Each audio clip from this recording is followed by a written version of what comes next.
Hi ನಮಸ್ತೆ ಎಲ್ಲರಿಗೂ Kannada studio YouTube channel ಸ್ವಾಗತ. ಇಂದಿನ ಸೆಷನಲ್ಲಿ ನಾವೇನು ನೋಡೋಣ ಅಂತ ಹೇಳಿದ್ರೆ ಮುಂಬರ್ತಕ್ಕಂತಹ SSC GD RRB D group ಹಾಗೆ RRB NTPC ಎಕ್ಸಾಮ್ಗೆ ಕೇಳಬಹುದಾದ ಪ್ರಮುಖ GK ಟಾಪಿಕ್ಗಳನ್ನು ಈ ಒಂದು ಸೆಷನಲ್ಲಿ ನಾವು ಡಿಸ್ಕಷನ್ ಮಾಡೋಣ ಸರಿನಾ.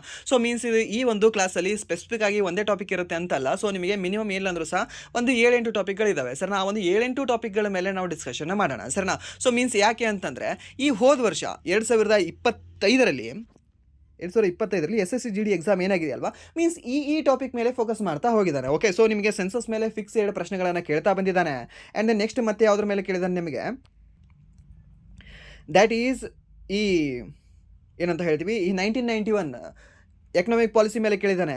ಮತ್ತೆ ಯಾವುದ್ರ ಮೇಲೆ ಕೇಳಿದ್ದಾನೆ, ಈ ಒಂದು ಕರಾವಳಿ ಮೇಲೆ ಕೇಳಿದ್ದಾನೆ. ಓಕೆ, ಮೀನ್ಸ್ ಈ ಲೈಕ್ ಬೇರೆ ಬೇರೆ ನಿಮಗೆ ಪ್ರಶ್ನೆನೇ ಕೇಳಿದ್ದಾನೆ. ಓಕೆ, ಆ ಟಾಪಿಕ್ ಮೇಲೆ ನಾವು ಸ್ವಲ್ಪ ಡಿಸ್ಕಷನ್ ಮಾಡ್ತಾ ಹೋಗೋಣ ಸರಿನಾ. ಈ ಒಂದು ಕ್ಲಾಸ್ ಏನಿದೆ ಅಲ್ವಾ, ನಿಮಗೆ ಖಂಡಿತವಾಗ್ಲೂ ಸಹ ಉಪಯೋಗ ಆಗುತ್ತೆ. This is the main focus on SSC GD. Okay, ನೀವು RRB NTPCಗೆ ಯಾರಾದರೂ ಕ್ಲಾಸ್ ಕೇಳ್ತಾ ಇದ್ರೆ ನೀವು ಕ್ಲಾಸ್ ಕೇಳ್ತಿರೋ ಬಿಡ್ತಿರೋ ನಿಮಗೆ ಬಿಟ್ಟಿದ್ದು, ಬಟ್ ಕ್ಲಾಸ್ ನಿಮಗೂ ಸಹ ಉಪಯೋಗ ಆಗುತ್ತೆ ಸರಿನಾ. ಅದನ್ನ ಮಾತ್ರ ನಿಮಗೆ ಖಂಡಿತವಾಗ್ಲೂ ಸಹ ನಾನು ಹೇಳಬಲ್ಲೆ. But SSC GD last year ಏನು ಪ್ಯಾಟರ್ನ್ ಕೇಳಿದಾನಲ್ವಾ, ಅದೇ ಪ್ಯಾಟರ್ನ್ ಮೇಲೆ ನಿಮಗೆ ಈ ಒಂದು ಕ್ಲಾಸ್ ಇರುತ್ತೆ. ಓಕೆ, ಈ ಒಂದು ಕ್ಲಾಸ್ ಖಂಡಿತವಾಗ್ಲೂ ನಿಮಗೆ ಮಾರ್ಕ್ಸ್ಗಳನ್ನು ತಂದು ಕೊಡುತ್ತೆ ಸರಿನಾ. ಹಾಗಾದರೆ ಬನ್ನಿ ವಿಡಿಯೋನ ಸ್ಟಾರ್ಟ್ ಮಾಡೋಣ. ಸ್ಟಾರ್ಟ್ ಮಾಡೋಕ್ಕೆ ಮುಂಚೆ ವಿಡಿಯೋ ಕೊನೆವರೆಗೂ ನೋಡಿ ಅಂತ ಹೇಳ್ತಾ, ಹಾಗೆ ವಿಡಿಯೋ ಕೊನೆವರೆಗೂ ನೋಡೋದ ನಂತರ ವಿಡಿಯೋ ಇಷ್ಟ ಆದರೆ ಪ್ಲೀಸ್ ವಿಡಿಯೋನ ಲೈಕ್ ಮಾಡಿ, ಸಬ್ಸ್ಕ್ರೈಬ್ ಮಾಡಿ. ಇಫ್ ನಿಮಗೆ ವಿಡಿಯೋ ಇಷ್ಟ ಆಗಲಿಲ್ಲ ಅಂದರೆ ಆಬ್ವಿಯಸ್ಲಿ ಡಿಸ್ಲೈಕ್ ಮಾಡಿ ಅಂತ ಹೇಳ್ತಾ, ಮೊದಲ ಪ್ರಶ್ನೆ ಏನಿದೆ, ಮೊದಲ ಪ್ರಶ್ನೆ, ಸೆನ್ಸಸ್ ಆಫ್ ಇಂಡಿಯಾ 2011 ಪ್ರಕಾರ ಭಾರತದ ಜನಸಂಖ್ಯೆ ವೃದ್ಧಿ ದರ ಎಷ್ಟು ಅಂತ ಕೇಳಿದ್ರೆ ಸರ್ನ. ಈ ಒಂದು ಜನಸಂಖ್ಯೆ ವೃದ್ಧಿ ದರ ಮೀನ್ಸ್ ಈ ಒಂದು 2001ರಲ್ಲಿ ಇಷ್ಟು ಜನ ಇದ್ರು. ಓಕೆ, ಒಂದು 100 ಜನ ಇದ್ರು. ಹಾಗಾದ್ರೆ 2011ರಲ್ಲಿ ಆ 100 ಜನ ಇದ್ದವರು ಎಷ್ಟು ಜನ ಹೆಚ್ಚಾಗಿದ್ದಾರೆ ಅಂತ ಸರ್ನ. ಎಷ್ಟು ಜನ ಹೆಚ್ಚಾಗಿದ್ದಾರೆ ಅಂದ್ರೆ 115 ಜನ ಹೆಚ್ಚಾಗಿದ್ದಾರಾ, ಅಥವಾ 116 ಜನ ಹೆಚ್ಚಾಗಿದ್ದಾರಾ, ಅಥವಾ 117 ಜನ ಹೆಚ್ಚಾಗಿದ್ದಾರಾ, ಇಲ್ಲಾಂದ್ರೆ 118 ಜನ ಹೆಚ್ಚಾಗಿದ್ದಾರಾ ಅಂತ ಸರ್ನ. ಈ ಒಂದು ಪ್ರತಿಶತದಲ್ಲಿ ನಾವು ಹೇಳೋದಾದ್ರೆ ಎಷ್ಟು ಜನ ಹೆಚ್ಚಾಗಿದ್ದಾರೆ, ಓಕೆ, ಎಷ್ಟು ಹೆಚ್ಚಾಗಿದ್ದಾರೆ ಸರ್, ದ್ಯಾಟ್ ಈಸ್ ಈ ಒಂದು ಆಪ್ಷನ್ ಸಿ ಅಂತ ಹೇಳ್ತೀವಿ. ಈ ಒಂದು 17.64% ಜನ ಹೆಚ್ಚಾಗಿದ್ದಾರೆ ಹೆಸರನ್ನ. ಯಾವೊಂದು ದಶಕದಲ್ಲಿ 2011ರಿಂದ 2011ರವರೆಗೆ ಅಂತ ಹೇಳ್ತೀವಿ ಸರ್ನ. ಇದನ್ನ ಸಾಕಷ್ಟು ಎಕ್ಸಾಮಲ್ಲಿ ಕೇಳಿದ್ದಾನೆ, ಸ್ಟೇಟಲ್ಲಿ ಕೇಳಿದ್ದಾನೆ, ಸೆಂಟ್ರಲಲ್ಲಿ ಕೇಳಿದ್ದಾನೆ, SSC GDಯಲ್ಲಿ ಕೇಳಿದ್ದಾನೆ, MTS ಅಲ್ಲಿ ಕೇಳಿದ್ದಾನೆ, CHS ಅಲ್ಲಿ ಕೇಳಿದ್ದಾನೆ, CGL ಅಲ್ಲಿ ಕೇಳಿದ್ದಾನೆ. Okay, and then RRB D ಗ್ರೂಪಲ್ಲಿ, NTPCಯಲ್ಲಿ, JEಯಲ್ಲಿ ಎಲ್ಲಿ ಬೇಕಾದ್ರಲ್ಲೂ ಸಹ ಈ ಪ್ರಶ್ನೆ ನಿಮಗೆ ಕೇಳಿದ್ದಾನೆ. ಓಕೆ, ಇದು ನೆನ್ಪಿಟ್ಕೊಳ್ಳಿ. ಹಾಗೆ ಈ ಒಂದು ಜನಸಂಖ್ಯೆ ಯಾವುದು, ಈ ಒಂದು ಸೆನ್ಸಸ್ ರಿಲೇಟೆಡ್ ಏನೇನು ಟಾಪಿಕ್ಗಳಿದ್ದಾವೆ, ಜನಗಣತಿಯ ಬಗ್ಗೆ ಏನೇನು ಟಾಪಿಕ್ಗಳ ಮೇಲೆ ಪ್ರಶ್ನೆ ಕೇಳಬಹುದು. ಕೆಲವೊಂದು ಹೈಲೈಟ್ಗಳನ್ನು ನೋಡ್ಕೊಳ್ಳೋಣ. ಓಕೆ, ಏನೇನು ಕೇಳಬಹುದು ಅಂತಂದರೆ ದ ಪ್ರಮುಖ 20 ಅಂಶಗಳು. ಒಂದು ಒಟ್ಟು ಜನಸಂಖ್ಯೆ ಎಷ್ಟಿತ್ತು ಅಂತ ಕೇಳ್ಬೋದು ನಿಮಗೆ. ಸರ್ ಈಸಿ ಇದೆ ಇದು, ಬಟ್ ಕೇಳ್ತಾನೆ ಸರ್. ಓಕೆ, ಎಷ್ಟು, ಈ 121.08 ಕೋಟಿ ಅಂತ ಹೇಳ್ತೀವಿ. ಯಾವುದು, ಈ ಒಂದು ನಮ್ಮ ಭಾರತದ ಜನಸಂಖ್ಯೆ 2011ರ ಜನಗಣತಿಯ ಪ್ರಕಾರ ಎಷ್ಟಿತ್ತು ಅಂತ ಕೇಳಿದ್ರೆ 121.08 ಕೋಟಿಗಳಾಗಿತ್ತು. ಹಾಗಾದರೆ ಇಡೀ ವಿಶ್ವದಲ್ಲೇ 2ನೇ ಸ್ಥಾನ ಹೊಂದಿತ್ತು ಸರ್. ಇವಾಗ ಮೊದಲನೇ ಸ್ಥಾನದಲ್ಲಿದೆ. ಓಕೆ, 143 ಸಮಥಿಂಗ್ ಕೋಟಿ ಇದೆ ಇವಾಗ. ಎಷ್ಟು ನಮ್ಮ ಭಾರತದ ಜನಸಂಖ್ಯೆ. ಇವಾಗ ಚೀನಾದ ಜನಸಂಖ್ಯೆ ಎಷ್ಟಿದೆ, 142 ಕೋಟಿ ಇದೆ. ಓಕೆ, ಬಟ್ ಇವಾಗ ನಾವು ಮೊದಲ ಸ್ಥಾನದಲ್ಲಿ ಇದ್ದೀವಿ. ಬಟ್ 2011ರ ಜನಗಣತಿಯ ಪ್ರಕಾರ ನಾವು ಎಷ್ಟನೇ ಸ್ಥಾನದಲ್ಲಿ ಇದ್ವಿ ಅಂತ ಕೇಳಬಹುದಲ್ವಾ. ಅವಾಗ ನಾವು ಹೇಳಬೇಕಾಗುತ್ತೆ ಸರ್, ಅವಾಗ ನಾವು 2ನೇ ಸ್ಥಾನದಲ್ಲಿ ಇದ್ವಿ ಅಂತ. ಎಷ್ಟನೇ ಸ್ಥಾನದಲ್ಲಿ ಇದ್ವಿ, ಈ ಒಂದು 2ನೇ ಸ್ಥಾನದಲ್ಲಿ ಇದ್ವಿ ಸರಿನಾ. ಇದನ್ನ ನೆನ್ಪಿಟ್ಕೊಳ್ಳಿ. ಆ್ಯಂಡ್ ದೆನ್ ನೆಕ್ಸ್ಟ್, ಈ ಒಂದು ಜನಸಂಖ್ಯೆಯ ವೃದ್ಧಿ ದರ ಎಷ್ಟಾಗಿತ್ತು ಅಂತ ನಿಮ್ಗೆ ಹೇಳಿದೆ ಸರ್. 100 ಇದ್ದವರು 117 ಜನ ಆಗಿದ್ರು, ಮೀನ್ಸ್ 17 ಜನ ಜಾಸ್ತಿ ಆಗಿದ್ರು. ಮೀನ್ಸ್ ಈ ಒಂದು 17.64% ಜನ ವೃದ್ಧಿ ದರ ಆಗಿತ್ತು 2001ರಿಂದ 2011ರವರೆಗೆ. ಆ್ಯಂಡ್ ನೆಕ್ಸ್ಟ್, ಈ ಒಂದು ಜನಸಾಂದ್ರತೆ ಎಷ್ಟಿತ್ತು ಸರ್ ನಮ್ಮ ಭಾರತದ್ದು ಅಂತ. ಜನಸಾಂದ್ರತೆ ಅಂದ್ರೇನು, ಒಂದು ಸ್ಕ್ವಯರ್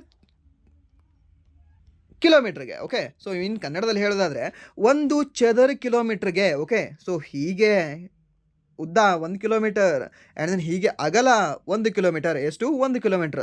ಈ ಒಂದು ಪ್ರದೇಶದಲ್ಲಿ ಇರ್ತಕ್ಕಂಥ ಜನ ಎಷ್ಟಿದ್ದಾರೆ ಅನ್ನೋದು ನಾವು ಹೇಳೋದನ್ನ ನಾವು ಏನಂತ ಹೇಳ್ತೀವಿ, ಈ ಒಂದು ಜನಸಾಂದ್ರತೆ ಅಂತ ಹೇಳ್ತೀವಿ ಸರ್ನಾ. ಚೆಕಿಮಿ, ವಾಟ್ ಯು ಮೀನ್ ಬೈ ಚೆಕಿಮಿ, ಚದರ್ ಕಿಲೋಮೀಟರ್ ಅಂತ ಹೇಳ್ತೀವಿ. ಹಾಗಾದರೆ ನಮ್ಮ ಭಾರತದ ಜನಸಾಂದ್ರತೆ ಎಷ್ಟಾಗಿತ್ತು ಈ ಒಂದು ಚದರ ಕಿಲೋಮೀಟರ್ಗೆ ಅಂತ ಎಷ್ಟಾಗಿತ್ತು ಸರ್, ದ್ಯಾಟ್ ಈಸ್ ಈ ಒಂದು 382 ಜನ ವಾಸವಾಗಿದ್ರು ಅಂತ ಸರ್. ಎಷ್ಟು ಜನ ವಾಸವಾಗಿದ್ರು, 382 ಜನ ವಾಸವಾಗಿದ್ರು ಸರ್. ಇಲ್ಲ ಸರ್, ನಮ್ದೊಂದು ಚಿಕ್ಕ ಹಳ್ಳಿ ಇದೆ. ಇಷ್ಟೇ 1 ಕಿಲೋಮೀಟರ್ ಇಲ್ಲ ನಮ್ಮದು ಹಳ್ಳಿ ಉದ್ದಕ್ಕೆ ಮತ್ತು ಅಗಲಕ್ಕೆ. ಮಿನಿಮಮ್ ಏನಾದರೂ ಸಹ ನಾವು 6,000 ಜನ ಇದ್ದೀವಿ ಸರ್ ಅಂತ ಹೇಳ್ಬೋದು ನೀವು. ಹಾಗಾದರೆ 382 ಹೇಗೆ ರೈಟ್ ಆಗುತ್ತೆ ಅಂತ. ಓಕೆ, ಬಟ್ ನಮ್ಮದು ಟೋಟಲ್ ಸಾಂದ್ರತೆ ಎಷ್ಟಿದೆ, ನಮ್ಮ ಭಾರತದ ಭೂಮಿ ಎಷ್ಟಿದೆ. ಓಕೆ, ನಮ್ಮ ಭಾರತದ ಎಲ್ಲ ಭೂ ಪ್ರದೇಶವನ್ನು ಏನು ಮಾಡ್ತಾರೆ, ಜನಸಂಖ್ಯೆಯಿಂದ ಭಾಗ ಹಾಕ್ತಾರೆ, ಸರಿನಾ? ಸೊ ಜನಸಂಖ್ಯೆಯಿಂದ ಭಾಗ ಹಾಕಿದಾಗ ಅವಾಗ ಏನು ಸಿಗುತ್ತಲ್ವಾ ಆ ಒಂದು ನಂಬರೇ ಇದು ಆಗಿರುತ್ತೆ. Okay, this is the average number ಅಂತ ಹೇಳ್ಬಹುದು. ಓಕೆ, ಇನ್ನೇನ್ಬಿಟ್ಕೊಳ್ಳಿ, ಯಾವುದು ಈ ಒಂದು ಜನಸಾಂದ್ರತೆ ಅನ್ನೋದು 382 ಜನರು ನಿಮಗೆ ಈ ಒಂದು ಚದರ ಕಿಲೋಮೀಟರ್ಗೆ ಕಂಡು ಬರ್ತಾರೆ. ಓಕೆ, ಸೊ ಎಷ್ಟು ಜನರು? ಈ ಒಂದು 382 ಜನರು ಅಂತ ಹೇಳ್ತೇವೆ. ಅಂಡ್ ದೆನ್ ನೆಕ್ಸ್ಟ್ ಈ ಒಂದು ಲಿಂಗಾನುಪಾತ ಎಷ್ಟಾಗಿತ್ತು? What is the sex ratio of India in 2011 census ಅಂತ. ಓಕೆ, 2011 ಜನಗಣತಿಯ ಪ್ರಕಾರ ಲಿಂಗಾನುಪಾತ ಎಷ್ಟಾಗಿತ್ತು ಅಂತ ಕೇಳಿದ್ರೆ 1,000 ಪುರುಷರಿಗೆ 943 ಮಹಿಳೆಯರಿದ್ರು, ಸರಿನಾ?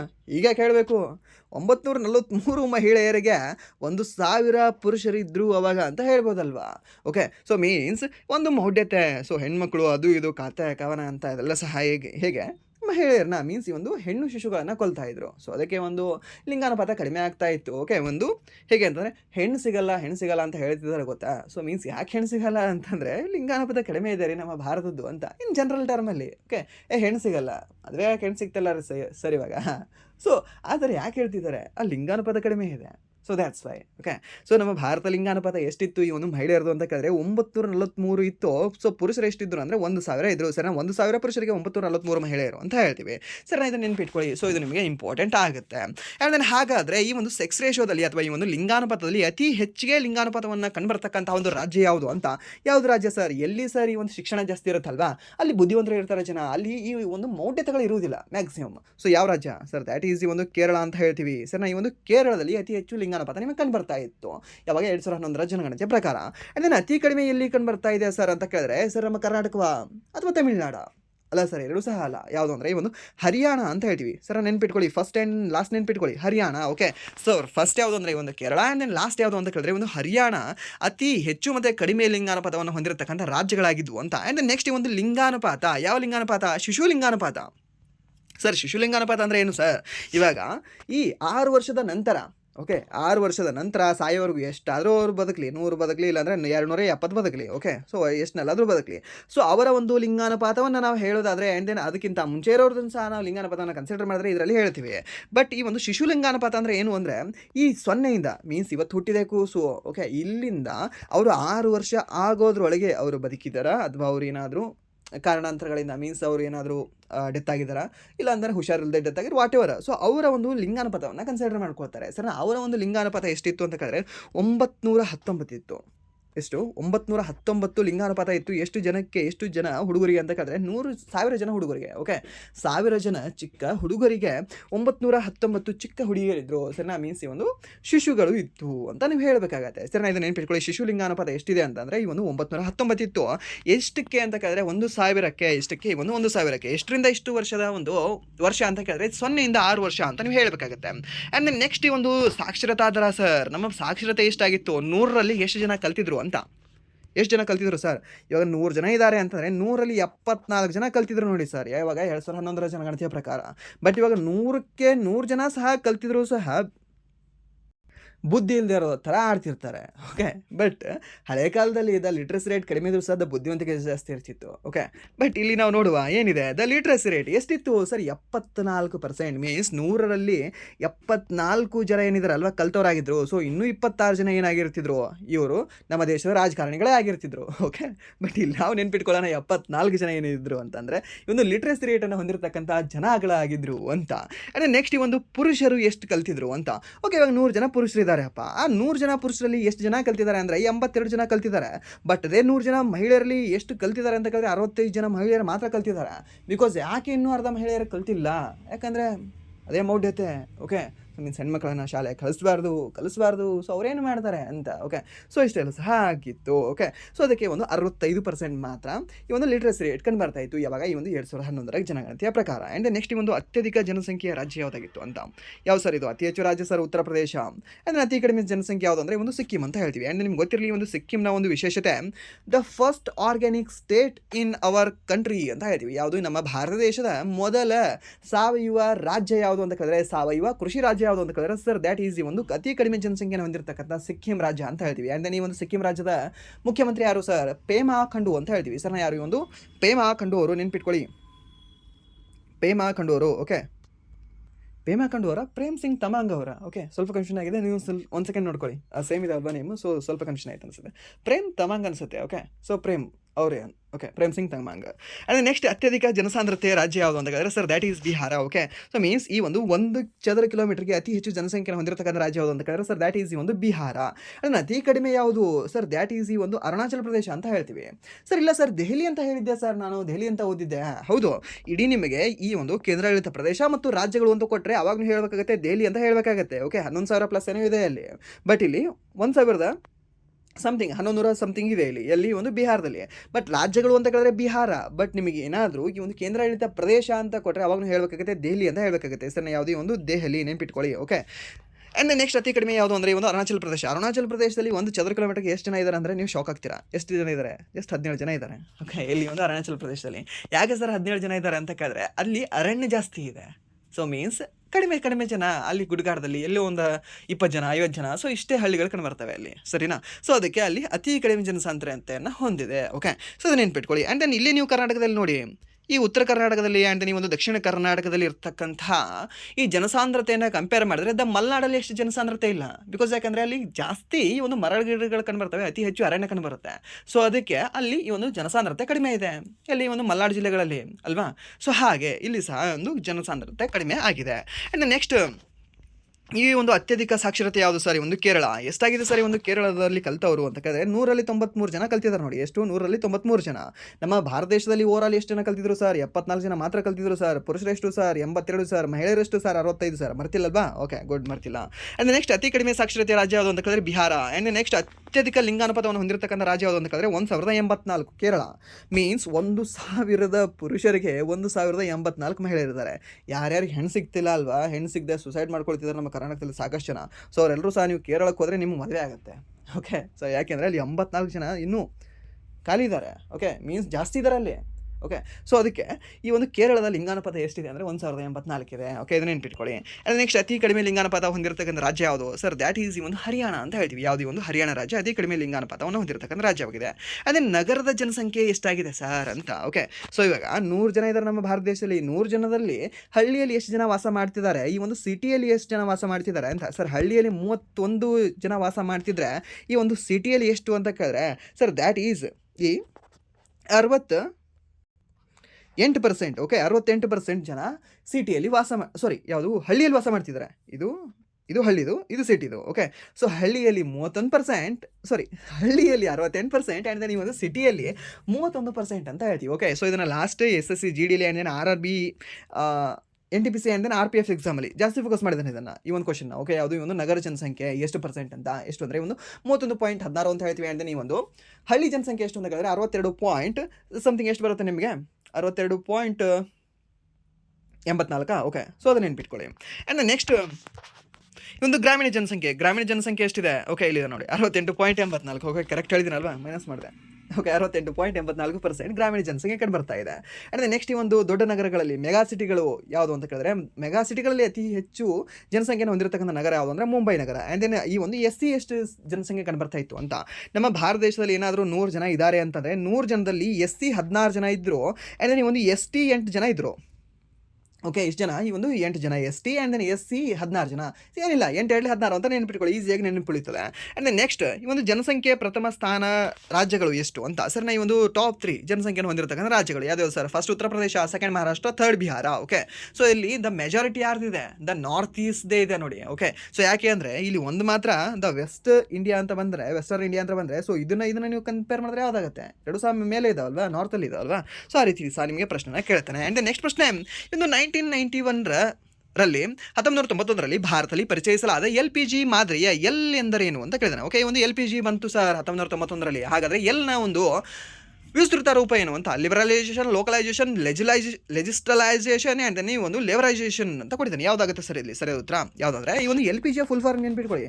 Liberalisation, privatisation and then globalisation ಅಂತ ಹೇಳ್ತೀವಿ. ಯಾವುದು? Liberalisation, privatisation and then globalisation ಎಂಬ ಒಂದು ಫುಲ್ ಫಾರ್ಮ್ ಆಗಿದೆ. ಸೊ ಇದಕ್ಕೆ ಸರಿ ಉತ್ತರ ಯಾವುದಾಗುತ್ತೆ sir? That is option A, liberalisation ಅಂತ ಹೇಳ್ತೀವಿ. ಹಾಗಾದರೆ 1991 ಮೇಲೆ ಪ್ರಶ್ನೆನ ಕೇಳಿದಾನೆ ಸರ್ ಹೋದ ವರ್ಷ. ಹೌದು ಸರ್, ಕೇಳಿದಾನಲ್ಲ. ಪ್ರತಿ ಶಿಫ್ಟಲ್ಲಿ ನಿಮ್ಗೆ ಫಿಕ್ಸ್ ಒಂದು ಕ್ವಶನ್ ಕೇಳಿದಾನೆ, ಸರಿನಾ? ಸೊ ಏನೇನು ಕೇಳಬಹುದು ನಿಮಗೆ? ಓಕೆ, ಇಲ್ಲಿ ಸಹ 120 ಪಾಯಿಂಟ್ಗಳನ್ನು ನೋಡ್ಕೊಳ್ಳೋಣ. ಏನೇನು ನೋಡ್ಕೊಳ್ಳೋಣ? ಸರ್ 1991ರಲ್ಲಿ ಭಾರತ ಗಂಭೀರ ಆರ್ಥಿಕ ಸಂಕಷ್ಟವನ್ನು ಎದುರಿಸಿತು. ಸೊ ಏನಾಗಿತ್ತು? ವಿದೇಶಿ ವಿನಿಮಯ ಕೊರತೆ ಆಗಿತ್ತು ನಮಗೆ. ಸರ್ನಾ ಸ್ಪೆಸಿಫಿಕ್ಕಾಗಿ ಏನು ಕಡಿಮೆ ಬಿದ್ದಿತ್ತು ಸರ್? ಏನು ತಿನ್ನೋಕೆ ಕಡಿಮೆ ಇತ್ತಾ? ಏನು ಹಣ ಕಡಿಮೆ ಇತ್ತಾ? ಏನು ಕಡಿಮೆ ಇತ್ತು ಅಂತ ಕೇಳ್ಬೋದಲ್ಲ. ನಿಮ್ಗೆ ಆಪ್ಷನ್ ಕೊಟ್ಟಾಗ ಕನ್ಫ್ಯೂಷನ್ ಆಗುತ್ತೆ. ಸರ್ ಎಲ್ಲ ಓದಿದ್ದೆ ಬಟ್ ಇದು ಏನಂತಾನೆ ಗೊತ್ತಾಗಲಿಲ್ಲ. ಸಿಲ್ಲಿ ಕೇಳಿದ ಕ್ವಶನ್ ಬಟ್ ಬರ್ತಿರಲಿಲ್ಲ ಅಂತ. ಸೊ ಆ ರೀತಿ ಕ್ವಶನ್ಗಳು ಇದಾಗಿರುತ್ತೆ. ವಿದೇಶಿ ವಿನಿಮಯದ ಕೊರತೆ ಆಗಿತ್ತು ನಮ್ಮದು. ಓಕೆ, ಸೊ ವಿದೇಶಿ ವಿನಿಮಯದ ಕೊರತೆ ಆಗಿತ್ತು ಯಾವಾಗ? 1991ರ ಸಮಯದಲ್ಲಿ. ಸರ್ನಾ ಸೊ ಅದಕ್ಕಾಗಿ ನಾವು ಆರ್ಥಿಕ ಸಂಕಷ್ಟವನ್ನು ಸಹ ಎದುರಿಸಿದ್ವಿ ಯಾವಾಗ? 1991ರಲ್ಲಿ. ಹಾಗಾದರೆ ಆ ಒಂದು ಸುಧಾರಣೆಗಳಂತಂದ್ರು ಯಾವುದು? 1991ರ ಆರ್ಥಿಕ ಸುಧಾರಣೆಗಳು. ಸೊ ಯಾರು ತಂದರು? ಹಾಗೆ ಅವಾಗಿನ ಪ್ರಧಾನಮಂತ್ರಿ ಯಾರಾಗಿದ್ರು ಆ್ಯಂಡ್ ದೆನ್ ಹಣಕಾಸು ಸಚಿವರು ಯಾರಾಗಿದ್ರು ಅಂತ ಕೇಳಿದ್ರೆ ಪಿ ವಿ ನರಸಿಂಹರಾವ್ ಅವರು ಅವಾಗಿನ ಪ್ರಧಾನಮಂತ್ರಿ ಆಗಿರ್ತಾರೆ. ಆ್ಯಂಡ್ ದೆನ್ ಒಂದು ಕಾಣದ ಕೈ ಆ್ಯಂಡ್ ದೆನ್ 1991ರ ಆರ್ಥಿಕ ಒಂದು ಬಿಕ್ಕಟ್ಟನ್ನು ಆ್ಯಕ್ಚುಲಿ ಪಿಕ್ ಮಾಡಿ ಮೇಲೆ ಲಿಫ್ಟ್ ಮಾಡಿ ಎತ್ತಿಡಿರ್ತಕ್ಕಂಥ ವ್ಯಕ್ತಿಯೇ ದ ಮನಮೋಹನ್ ಸಿಂಗ್ ಅಂತ ಹೇಳ್ತೀವಿ. ಯಾರು? ದ ಮನಮೋಹನ್ ಸಿಂಗ್. ಯಾರು? ಹಣಕಾಸು ಸಚಿವರಾಗಿರ್ತಕ್ಕಂಥ ಮನಮೋಹನ್ ಸಿಂಗ್. ಓಕೆ, ಸೊ ಇವಾಗ ಕೆಲವೊಬ್ರು ಆ ಬುದ್ಧಿಗೇಡಿಗಳು ಹೇಗೆ ಹೇಳ್ತಾರೆ ಅಂದರೆ ದ ಮನಮೋಹನ್ ಸಿಂಗ್ ಓಕೆ ಮಾತಾಡದಿರ್ತಕ್ಕಂಥ ಬೊಂಬೆ ಹಾಗೆ ಹೀಗೆ ಅಂತ. ಓಕೆ, ಅವರು ಆಲ್ರೆಡಿ ಹೇಳಿದ್ದಾರೆ. Okay, I am accidental prime minister ಅಂತ. ನಾನು ಏನೋ ಮಾಡಬೇಕು ಅಂತ ಬಂದವನು ಏನೋ ಆಗಿಬಿಟ್ಟೆ ನಾನು ಅಂತ. ಓಕೆ, RBI ಗವರ್ನರ್ ಇದ್ರು ಸರ್ ಅವರು. ಓಕೆ, ಇಡೀ ಒಂದು RBIನ ಇಡೀ ಒಂದು ದೇಶದ ದ ಸೆಂಟ್ರಲ್ ಬ್ಯಾಂಕ್ನ ಅವ್ರಿಗೆ ಕೊಡ್ತಾ ಇದ್ದಾರೆ ಅಂತ ಕೇಳಿದ್ರೆ ಮೀನ್ಸ್ ಆತ ಬುದ್ಧಿವಂತ ಇರಬೇಕಲ್ವಾ? Okay, so X² + B² = 3AB ಅಂತ ಹೇಳ್ತಕ್ಕಂಥ ವ್ಯಕ್ತಿ ಅಂತರೂ ಆತ ಇರಲಿಲ್ಲ. Okay, but he is the great man. Okay, ಅದ ಪ್ರೈಮ್ ಮಿನಿಸ್ಟರ್ ಆಗಿ ಅವ್ರು ಏನು ಮಾಡಿದಾರೋ ಬಿಟ್ಟಿದ್ದಾರೆ ಅನ್ನೋದು ಬೇಡ, ಬಟ್ ಹೀಸ್ ಹಣಕಾಸು ಸಚಿವರಾಗಿ ಅವ್ರು ಏನಿದಾರಲ್ವಾ ದ ಗ್ರೇಟ್ ವರ್ಕ್ ಮಾಡಿದ್ದಾರೆ ನಮ್ಮ ಭಾರತಕ್ಕೆ.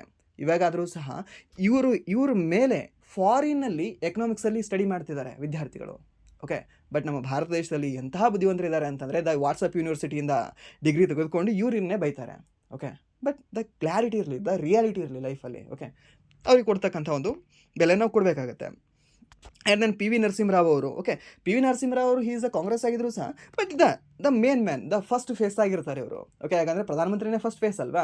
ಇವಾಗ ಆದರೂ ಸಹ ಬಟ್ ಇವಾಗ ಮೇಡಮ್ ಬಂದಿದ್ದಾರೆ ಎಲ್ಲರ ಮೇಲೂ ಸಹ ನೀವು ಒಂದು ಸ್ಟ್ರಾ ತೊಗೊಳ್ಳಿ ಅದರ ಮೇಲೆ ಸಹ ನಿಮಗೆ ಫೈನ್ ಹಾಕ್ತಾರೆ. ಮೀನ್ಸ್ ಯಾವುದು GST ಹಾಕ್ತಾರೆ, ದುಡ್ಡು ಕೊಡಿ ಅಂತ ಹೇಳ್ತಾರೆ. ಅವ್ರು ಇವಾಗ ಹೈಟ್ ಇದಾಗಿದ್ದಾರೆ. ಬಟ್ ಅವಾಗ ಅವರು ಆಗಿರಲಿಲ್ಲ. ಬಟ್ ಇವರು IMFಯಿಂದ ಆ್ಯಂಡ್ ದೆನ್ ಈ ಒಂದು UN ಇಂದ, ಓಕೆ, ಈ ಒಂದು ಯುನೈಟೆಡ್ ನೇಷನ್ಸಿಂದ ಜಾಸ್ತಿ ಸಲಹೆಗಳನ್ನು ತೆಗೆದುಕೊಂಡು ಏನೇನು ಮಾಡಬೇಕು ಅಂತೆಲ್ಲ ಸಹ ಇಲ್ಲಿ ಇಂಪ್ಲಿಮೆಂಟ್ ಮಾಡ್ಕೊಳ್ತಾರೆ. ಓಕೆ, ಸೊ ಇದು ನಿಮಗೆ ಗೊತ್ತಿರಲಿ. ಆ್ಯಂಡ್ ನೆಕ್ಸ್ಟ್ ಈ ಒಂದು ಸುಧಾರಣೆಗಳ ಮುಖ್ಯ ಉದ್ದೇಶ ಏನಾಗಿತ್ತು ಅಂತ ಕೇಳಿದ್ರೆ ಈ ಒಂದು ಆರ್ಥಿಕತೆಯನ್ನು ಬಲಪಡಿಸುವುದು ಇದರ ಒಂದು ಮುಖ್ಯ ಉದ್ದೇಶವಾಗಿತ್ತು. ಸರಿನಾ? ಯಾವುದು? ಈ ಒಂದು 1991ರ ಆರ್ಥಿಕ ಸುಧಾರಣೆಗಳ ಮುಖ್ಯ ಉದ್ದೇಶ. ಆ್ಯಂಡ್ ಇಲ್ಲಿ ಒಂದು ಮಾದರಿಯನ್ನು ಪರಿಚಯಿಸ್ತಾರೆ. ಏನು ಸರ್? Liberalisation, privatisation, globalisation. ಹಾಗಾದರೆ ಏನು ಸರ್ ಇದು? ಉದಾರೀಕರಣ ಅಂತ ಹೇಳ್ತೀವಿ. ಆ್ಯಂಡ್ ದೆನ್ ಈ ಒಂದು ಖಾಸಗೀಕರಣ ಅಂತ ಹೇಳ್ತೀವಿ. ಆ್ಯಂಡ್ ಈ ಒಂದು ಜಾಗತೀಕರಣ ಅಂತ ಹೇಳ್ತೀವಿ.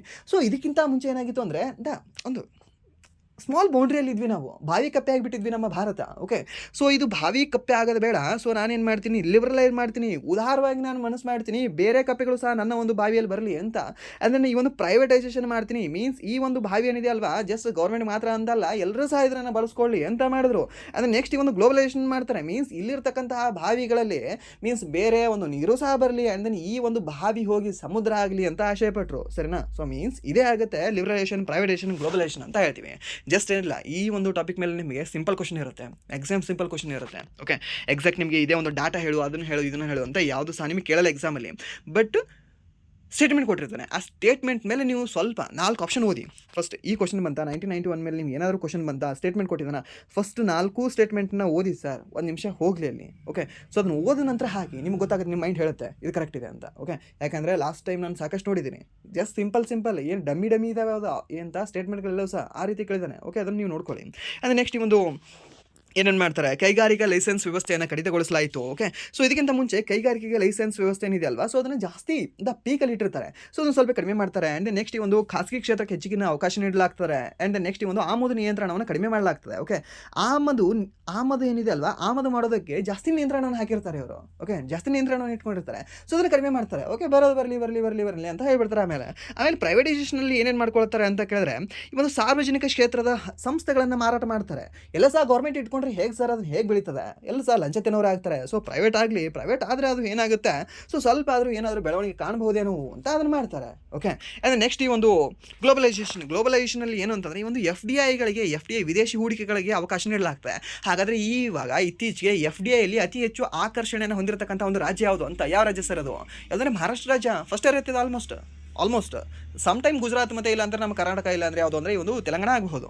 ಬಟ್ ಆಲ್ಮೋಸ್ಟ್ ನಿಮಗೆ ಈ ಒಂದು ಮಹಾರಾಷ್ಟ್ರನೇ ಕಂಡು ಬರುತ್ತೆ. ಸರ್ ಅದನ್ನ ನೆನ್ಪಿಟ್ಕೊಳ್ಳಿ ನೀವು. ಅಂದರೆ ನೆಕ್ಸ್ಟ್ ಈ ಒಂದು ಆರ್ಥಿಕ ಕ್ರಮಗಳು ಏನೇನು ತೊಗೊಂಡ್ರು ಅಂದರೆ ಈ ಒಂದು ರೂಪಾಯಿಯ ಮೌಲ್ಯವನ್ನು ಕುಗ್ಗಿಸ್ತಾರೆ.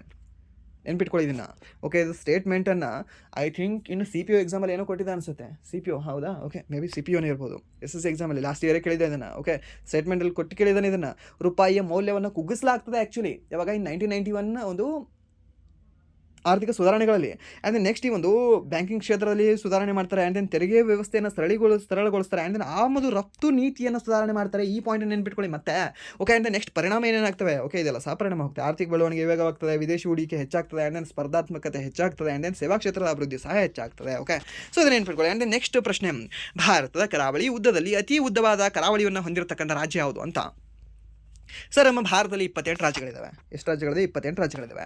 ಆ 28 ರಾಜ್ಯಗಳಲ್ಲಿ ಎಷ್ಟು ರಾಜ್ಯಗಳಲ್ಲಿ 28 ರಾಜ್ಯಗಳಲ್ಲಿ 9 ರಾಜ್ಯಗಳೇನಿದಾವಲ್ವಾ ಕರಾವಳಿಯನ್ನು ಹೊಂದ್ಕೊಂಡಿದ್ದಾವೆ. ಹಾಗಾದರೆ 28ರಲ್ಲಿ 9 ತೆಗೀರಿ, ಎಷ್ಟು ಉಳಿತದೆ ನಿಮಗೆ?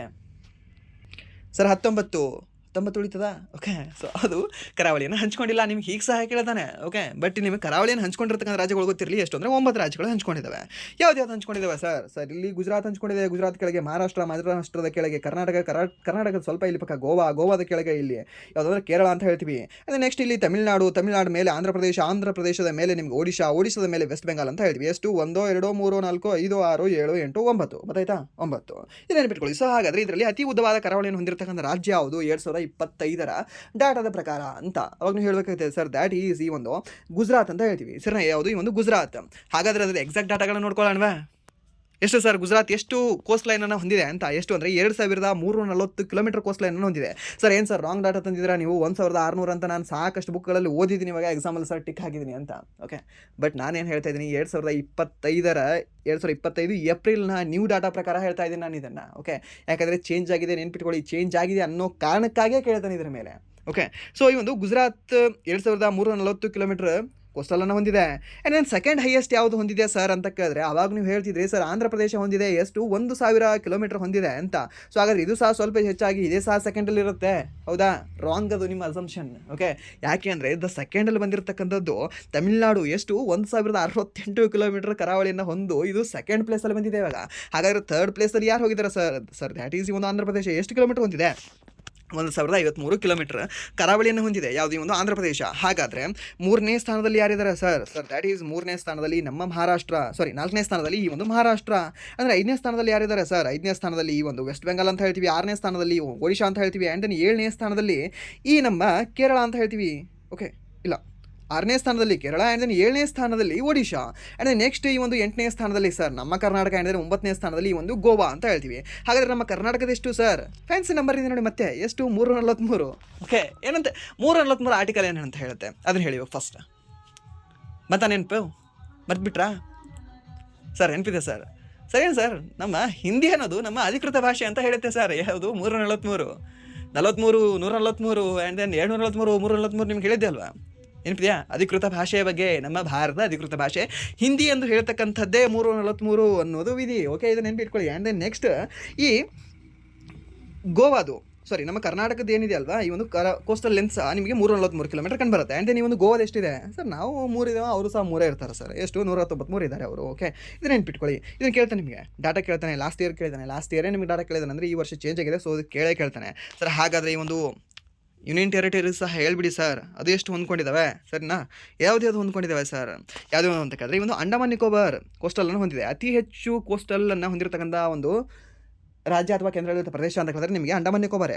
ಯಾಕಂದರೆ ಗೋವಾ ಯಾವುದು ಗುಜರಾತ್ಗಿಂತ ಜಾಸ್ತಿ ಹೊಂದಿದೆ. ಇದು ಎಷ್ಟು? ಈ ಒಂದು 3083 ಕಿಲೋಮೀಟರ್ ಹೊಂದಿದೆ. ಅಂದರೆ ಲಕ್ಷದ್ವೀಪ ಎಷ್ಟು ಹೊಂದಿದೆ? ಈ ಒಂದು 144 ಕಿಲೋಮೀಟರ್ ಹೊಂದಿದೆ. ಆ್ಯಂಡ್ ದೆನ್ ನೆಕ್ಸ್ಟ್ ಈ ಒಂದು ಪುದುಚೇರಿ ಎಷ್ಟು ಹೊಂದಿದೆ ಸರ್? 42 ಕಿಲೋಮೀಟರ್. ಆ್ಯಂಡ್ ದೆನ್ ಅತಿ ಕಡಿಮೆ ಯಾವುದು ಅಂದರೆ ಪುದುಚೇರಿ. ಆ್ಯಂಡ್ ದೆನ್ ನೆಕ್ಸ್ಟ್ ಈ ಒಂದು ದಮನ್ ಮತ್ತು ದಿಯು 54 ಕಿಲೋಮೀಟರ್ ಹೊಂದಿದೆ. ಓಕೆ, ಇದು ನೆನಪಿಟ್ಕೊಳ್ಳಿ. ಓಕೆ, ಸೊ ಟೋಟಲಿ ಎಷ್ಟು ಅಂತ ಕೇಳಿದ್ರೆ 4 ಕೇಂದ್ರಾಡಳಿತ ಪ್ರದೇಶಗಳು ಆ್ಯಂಡ್ ದೆನ್ 9 ಈ ರಾಜ್ಯಗಳು ಕರಾವಳಿಯನ್ನು ಹೊಂದಿವೆ. ಓಕೆ, ಎಷ್ಟು? 9 4 13 ಅಂತ ಹೇಳ್ತೀವಿ. ಸೊ ಟೋಟಲ್ ಕೋಸ್ಟ್ ಲೈನ್ ಎಷ್ಟು ಹೊಂದಿದೆ ಸರ್? 11,098 ಕಿಲೋಮೀಟರ್ ಅಂತ ಹೇಳ್ತೀವಿ. ಎಷ್ಟು? 11,098 ಕಿಲೋಮೀಟರ್. ಓಕೆ, ಸೊ ನೆನ್ಪಿಟ್ಕೊಳ್ಳಿ. 6,100 ಕಿಲೋಮೀಟರ್ ಅಂತ ನೀವು ಹೇಳಬಾರ್ದು. ಯಾಕೆ ಅಂದರೆ ಚೇಂಜ್ ಆಗಿದೆ ಇವಾಗ ಡಾಟಾ. ಸೊ ಅದಕ್ಕೆ ನೀವೇನಂತ ಹೇಳಬೇಕಾಗುತ್ತೆ ಅಂದರೆ ಸರ್ ದ್ಯಾಟ್ ಈಸ್ ಈ ಒಂದು 11,098 ಕಿಲೋಮೀಟರ್ ಪಾಯಿಂಟ್ 810 ಮೀಟರ್ ಅಂತ ಹೇಳಬೇಕಾಗತ್ತೆ ನೀವು. ಎಷ್ಟು? ಈ ಒಂದು 11,098 ಕಿಲೋಮೀಟರ್ ಆಗಿದೆ ಯಾವುದು ನಮ್ಮ ಭಾರತ ನೂತನ ಕರಾವಳಿಲಿ ಅಂತ. ಸರ್ ಹಾಗಾದರೆ ಇಷ್ಟೇ ಕೇಳಿದಾನೆ ಸರ್ ಹೋದ ವರ್ಷ? ಇಷ್ಟ ಕೇಳಿಲ್ಲಲ್ಲ ಸರ್. ಏನು ಕೇಳಿದಾನೆ? ಈ ಒಂದು ಕರಾವಳಿಗೆ ಏನೇನು ಹೆಸರು ಹೇಳ್ತಾರೆ ಅಂತ ಕೇಳಿದಾನೆ. ಈ ಒಂದು ಗುಜರಾತ್ ಕರಾವಳಿಯನ್ನು ನಾವು ಕಚ್ ತೀರ ಅಂತ ಹೇಳ್ತೀವಿ. ಸರ್ ನಾವು ಯಾವ ತೀರ ಅಂತ ಹೇಳ್ತೀವಿ? ಕಚ್ ತೀರ ಅಂತ ಹೇಳ್ತೀವಿ. ಅಂದರೆ ಈ ಒಂದು ಮಹಾರಾಷ್ಟ್ರ ಮತ್ತು ಗೋವಾದ ಕರಾವಳಿ ತೀರವನ್ನು ನಾವು ಈ ಕೊಂಕಣ ಕರಾವಳಿ ತೀರ ಅಂತ ಹೇಳ್ತೀವಿ. ಯಾವ ಕರಾವಳಿ ತೀರ? ಈ ಒಂದು ಕೊಂಕಣ ಕರಾವಳಿ ತೀರ ಅಂತ ಹೇಳ್ತೀವಿ. ಅಂದರೆ ನಮ್ಮ ಕರ್ನಾಟಕದ ಏನಂತ ಹೇಳ್ತೀವಿ ಸರ್? ನಾವು ಮಲಬಾರ್ ಅಂತ ಹೇಳ್ತೀವಾ? ಇಲ್ಲ ಸರ್, ಕೆನರಾ ಕರಾವಳಿ ತೀರ ಅಂತ ಹೇಳ್ತೀವಿ. ಏನಂತ ಹೇಳ್ತೀವಿ? ಕೆನರಾ ಕರಾವಳಿ ತೀರ ಅಂತ ಹೇಳ್ತೀವಿ. ಇಲ್ಲಾಂದರೆ ಮ್ಯಾಕ್ರಲ್ ಕರಾವಳಿ ತೀರ ಅಂತ ಹೇಳ್ತೀವಿ. ಸರ್ ಏನು ಸರ್ ಇದು ಹೊಸ ವರ್ಡ್ ಹೇಳ್ತಾ ಇದ್ದೀರಾ ಮ್ಯಾಕ್ರಲ್ ಅಂತ? ನಾವು ಕೆನರಾ ಕೇಳಿದ್ವಿ, ಕೆನರಾ ಬ್ಯಾಂಕು. ಸೊ ನಮ್ಮ ಕರ್ನಾಟಕ ಕೆನರಾ ಹೇಳ್ಬೇಡಣ. ಬಟ್ ಮ್ಯಾಕ್ರಲ್ ಅಂದರೆ ಯಾಕೆ ಸರ್ ಅಂತ? ಮ್ಯಾಕ್ರಲ್ ಅಂದರೆ ನಿಮ್ಗೆ ಗೊತ್ತಿರಲಿ, ಬಾಂಗಡಿ ಮೀನು ಬೆಳುಕಿದಾಗ ಕೇಳಿದ್ರಾ? ಸೊ ಹಾಗೆ ಈ ಒಂದು ಬಾಂಗಡಿ ಥರನೇ ಈ ಒಂದು ಮ್ಯಾಕ್ರಲ್ ಅನ್ನೋ ಸಹ ಮೀನು ಕಂಡುಬರುತ್ತೆ. ಯಾವುದು? ಮ್ಯಾಕ್ರಲ್ ಅನ್ನುವ ಮೀನು. ಆ ಮ್ಯಾಕ್ರಲ್ ಅನ್ನುವ ಮೀನು ನಮ್ಮ ಕರ್ನಾಟಕದ ತಟದಲ್ಲಿ ಜಾಸ್ತಿ ಕಂಡುಬರೋ ಕಾರಣದಿಂದಾಗಿ ನಮ್ಮ ಕರ್ನಾಟಕದ ಒಂದು ತಟವನ್ನು ನಾವು ಏನಂತ ಹೇಳ್ತೀವಿ ಅಂದರೆ ಮ್ಯಾಕ್ರಲ್ ಕರಾವಳಿ ತೀರ ಅಂತ ಸಹ ನಾವು ಹೇಳ್ತೀವಿ. ಸೊ ಅದಕ್ಕೆ ನಿಮ್ಗೆ ಗೊತ್ತಿರಲಿ. ಯಾಕಂದರೆ ನಮ್ಮ ಮ್ಯಾಕ್ರಲ್ ಆದ ನಂತರ ನಮ್ಮ ಕೆಳಗಡೆ ಯಾವ್ದು ಬರುತ್ತೆ ಸರ್? ಈ ಒಂದು ಕೇರಳ ಬರುತ್ತೆ. ಕೇರಳದ ಯಾವುದು ಸರ್? ಮಲಬಾರ್ ಕರಾವಳಿ ತೀರ ಅಂತ ಹೇಳ್ತೀವಿ. ಯಾವುದು? ಈ ಒಂದು ಮಲಬಾರ್ ಕರಾವಳಿ ತೀರ. ಓಕೆ, ನೆನ್ಪಿಟ್ಕೊಳ್ಳಿದ್ದೀನ.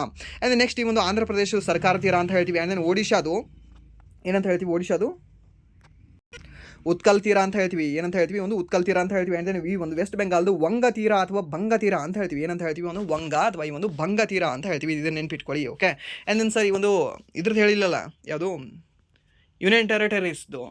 ಸೊ ಅದರದ್ದು ಏನಾದರೂ ಇದ್ದಾವೆ? ಅದರದ್ದು ಏನು ಸಹ ಇಲ್ಲ. ಓಕೆ, ಸೊ ಅದರದ್ದು ಮಿಕ್ಸಪ್ ಆಗ್ತವೆ ಇದ್ರ ಜೊತೆಗೆ.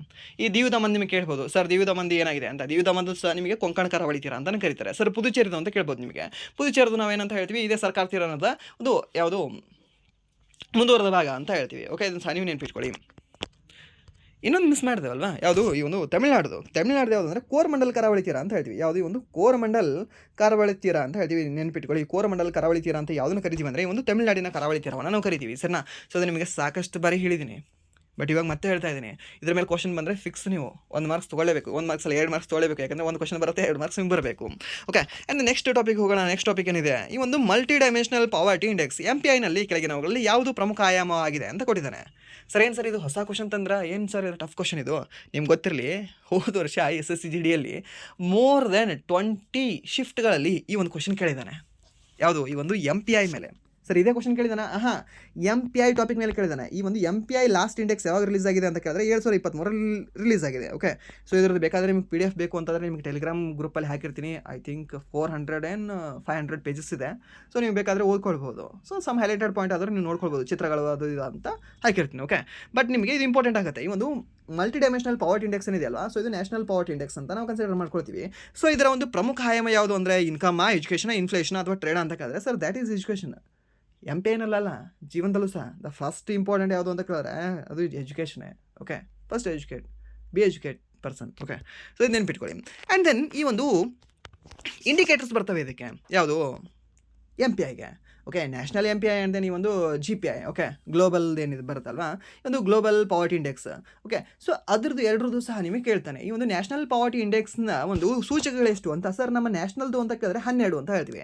ಅಂದರೆ ಹಾಗಾದರೆ ಈ ಒಂದು ಗ್ಲೋಬಲ್ ಪಾವರ್ಟಿ ಇಂಡೆಕ್ಸ್ನ ಸೂಚಕಗಳೆಷ್ಟು ಅಂತ ಕೇಳಿದ್ರೆ ಅವಾಗ ಹೇಳಬೇಕಾಗುತ್ತೆ 10 ಅಂತ. ಸರ್ ಇದನ್ನು ಕೇಳಿದಾನ ಸರ್? ನೀವೇ ಹೇಳ್ತಿದ್ದೀರಾ? ಇದನ್ನು ಎಕ್ಸಾಮಲ್ಲಿ ಕೇಳಿದ್ದಾನೆ. ಇದು ಸ್ಪೆಷಲಿ NTPC ಎಕ್ಸಾಮ್ ಅವ್ರು ನೆನ್ಪಿಟ್ಕೊಳ್ತಿದ್ದಾನೆ. NTPC ಅವ್ರು ಏನಾದರೂ ಮೇ ಬಿ ಅಲ್ಲಿಗೆ ಹೋಗಿರ್ತಾರೆ. ಸಾಕಷ್ಟು ಜನ ಫಸ್ಟ್ ಹೇಳಿರ್ತೀನಲ್ಲ ಸರ್ ಇದು SSGD ಅಂತ. ಓಕೆ, ಬಟ್ ಯಾರು ಕೇಳ್ತಾ ಇದ್ರಲ್ವ ಇದು ನೆನ್ಪಿಟ್ಕೊಳ್ಳಿ. ಇದು SSC GDಯಲ್ಲಿ ಎಷ್ಟು ಬಾರಿ ಕೇಳಿದಾನಲ್ವಾ, ಅದಕ್ಕಿಂತ ಜಾಸ್ತಿ NTPC ಎಕ್ಸಾಮಲ್ಲಿ ಇದನ್ನು ಕೇಳಿದ್ದಾನೆ. ಸೂಚಕಗಳು ಎಷ್ಟು ಅಂತ. ಓಕೆ, ಸೊ ಸೂಚಕಗಳು ನಮ್ಮ ರಾಷ್ಟ್ರೀಯದ್ದು ಅಂತ ಕೇಳಿದ್ರೆ ರಾಷ್ಟ್ರೀಯ ಬಹು ಆಯಾಮ ಈ ಒಂದು ಬಡತನ ಸೂಚ್ಯಂಕದಲ್ಲಿ ಅಂತ ಕೇಳಿದ್ರೆ ಈ 12. ಅದೇ ನಿಮಗೆ ಅಂತಾರಾಷ್ಟ್ರೀಯ ಬಡತನ ಸೂಚ್ಯಂಕ ಅಂತ ಕೇಳಿದ್ರೆ ಅಂತಾರಾಷ್ಟ್ರೀಯ ಬಹು ಆಯಾಮ ಬಡತನ ಸೂಚ್ಯಂಕ ಅಂತ ಕೇಳಿದ್ರೆ ಸರ್ ದ್ಯಾಟ್ ಈಸ್ ಒಂದು 10. ಮೀನ್ಸ್ ನಮ್ಮ ಭಾರತದ ಅತಿ ಹೆಚ್ಚಿಗಿದಾವ ಸೂಚಕಗಳು ಅಥವಾ ಅಂತಾರಾಷ್ಟ್ರೀಯ ಹೆಚ್ಚಿಗಿದಾವೆ ಅಂದರೆ ನಮ್ಮ ಭಾರತ ಹೆಚ್ಚಿಗಿದಾವೆ. ಯಾಕಂದರೆ 12 ಸೂಚಕಗಳಿದ್ದಾವೆ. ಬಟ್ ಈ ಒಂದು ಅಂತಾರಾಷ್ಟ್ರೀಯ ಇಷ್ಟಿದಾವೆ 10 ಇದ್ದಾವೆ. ಹಾಗಾದರೆ ಒಂದು 10 ಯಾವುದಿದ್ದಾವೆ ಅಂತ ನೋಡ್ಕೊಳ್ಳೋಣ. ಓಕೆ, 12 ಯಾವುದಿದ್ದಾವೆ ಅಂತ. 12 ಯಾವುದಿದ್ದಾವೆ ಸರ್? ಈ ಒಂದು ಹೆಲ್ತ್, ಎಜುಕೇಷನ್ ಮತ್ತು ಈ ಒಂದು ಸ್ಟ್ಯಾಂಡರ್ಡ್ ಆಫ್ ಲಿವಿಂಗಲ್ಲಿ ಈ 3 ರೀತಿಯ ನಾವು ವಿಭಾಗಗಳನ್ನು ಮಾಡ್ಕೊಳ್ತೀವಿ. ಫಸ್ಟ್ ವಿಭಾಗ ಮಾಡ್ಕೊಳ್ಳೋದು ಈ 3 ರೀತಿಯಲ್ಲಿ. ಬಟ್ ಇಂಡಿಕೇಟರ್ಸ್ ಅಂತ ಬಂದಾಗ ನಿಮಗೆ ಅಲ್ಲಿ ಬರ್ತವೆ ಯಾವ್ದು? ನ್ಯೂಟ್ರಿಷನ್ ಅನ್ನೋದು. ಓಕೆ, ಅಂದರೆ ನೆಕ್ಸ್ಟ್ ಈ ಒಂದು ಚೈಲ್ಡ್ ಆ್ಯಂಡ್ ಅಡೋಲೆಸೆಂಟ್ ಮಾರ್ಟಾಲಿಟಿ ಅಂತ ಹೇಳ್ತೀವಿ. ಆ್ಯಂಡ್ ನೆಕ್ಸ್ಟ್ ಈ ಒಂದು ಮ್ಯಾಟರ್ನಲ್ ಹೆಲ್ತ್ ಅಂತ ಹೇಳ್ತೀವಿ. And then year of schooling ಅಂತ ಹೇಳ್ತೀವಿ, ಇಯರ್ ಆಫ್ ಅಟೆಂಡೆನ್ಸ್ ಅಂತ ಹೇಳ್ತೀವಿ. ಆ್ಯಂಡ್ ದೆನ್ ನೆಕ್ಸ್ಟ್ ಕುಕಿಂಗ್ ಫ್ಯೂಲ್ಡು, and then sanitisation, and then drinking water, housing, electricity, assets, and then bank account ಅಂತ ಹೇಳ್ತೇವೆ. ಓಕೆ, ಬ್ಯಾಂಕ್ ಅಕೌಂಟ್ ಇಷ್ಟೆಲ್ಲವೂ ಸಹ ನಿಮಗೆ ಈ ಸೂಚಕಗಳಾಗಿದ್ದಾವೆ. ಯಾವುದಕ್ಕೆ ಸರಿ? ಒಂದು MPIಗೆ. ಓಕೆ, ಯಾವುದಕ್ಕೆ? ಈ ಒಂದು MPIಗೆ. ಹಾಗಾದರೆ ಈ ಒಂದು MPIನ ಪ್ರಕಾರ 2023ರ MPI ಸೂಚ್ಯಂಕದ ಪ್ರಕಾರ ಭಾರತದ ಯಾವ ರಾಜ್ಯ ಅತಿ ಕಡಿಮೆ ಬಡತನವನ್ನು ಹೊಂದಿದೆ ಅಂತ. ಮೀನ್ಸ್ ಅತಿ ಕಡಿಮೆ ಅಂತಂದರೆ ಏನು? ಅತಿ ಕಡಿಮೆ ಬಡತನ ಅಂತಂದರೆ ಅತಿ ಹೆಚ್ಚು ಶ್ರೀಮಂತ ಅನ್ನಂಗೆ ಲೆಕ್ಕ ತಾನೆ.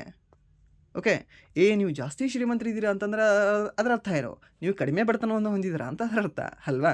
ಸೊ ಮೀನ್ಸ್ ಅತಿ ಕಡಿಮೆ ಬಡತನವನ್ನು ಹೊಂದಿರತಕ್ಕಂಥ ರಾಜ್ಯ ಅಥವಾ ಅತಿ ಶ್ರೀಮಂತ ಆಗಿರ್ತಕ್ಕಂಥ ರಾಜ್ಯ ಯಾವುದು ಅಂತ ಹೇಳಿದ್ರೆ ಸರ್ ದ್ಯಾಟ್ ಈಸ್ ಕೇರಳ ರಾಜ್ಯ ಅಂತ ಹೇಳ್ತೀವಿ. ಯಾವುದು ಈ ಒಂದು ಕೇರಳ ರಾಜ್ಯ.